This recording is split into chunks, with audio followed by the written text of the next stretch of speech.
Hello, family. Trust we are all doing great. So, I have decided to walk in the newness of life, and I would love if you can walk with me. So, therefore, welcome to the first episode of Walking in the Newness of Life with me, Adeshewa Adedoyin Olukwewu.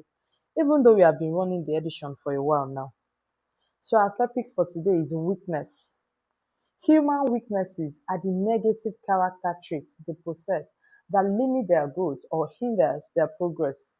It could be lack of contentment, lack of integrity, anger, arrogance, or any form of negative character.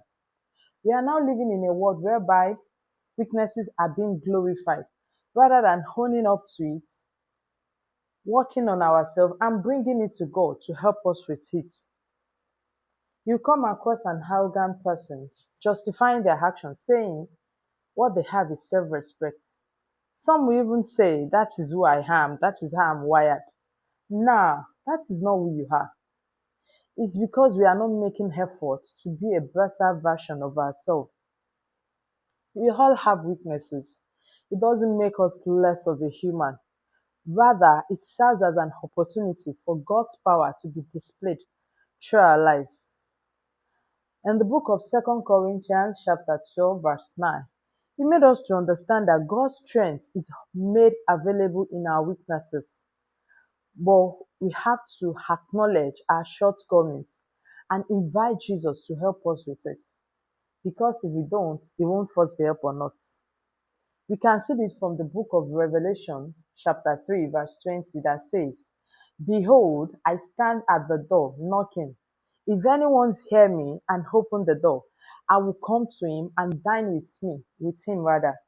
This simply means if we acknowledge our shortcomings, if we submit ourselves and invite Jesus to help us with our weaknesses, he will gladly do.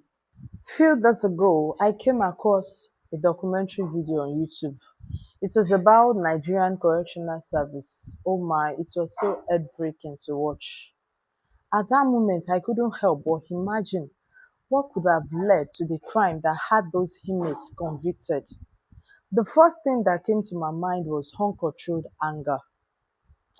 Someone that lacks self-control when they are angry can easily fall into crime. Reason why the Bible urges us to cease from wrath and forsake anger, because it only leads to evil. Therefore, family, I urge every one of us to be more intentional about our character. Let's own up to our shortcomings and not covering them up with excuses. Let's make effort on being a better version of ourselves, because intentional and godly living bring peace and blessing. Thank you all for watching. May the peace of the Lord be with you all. See you again next time. Bye.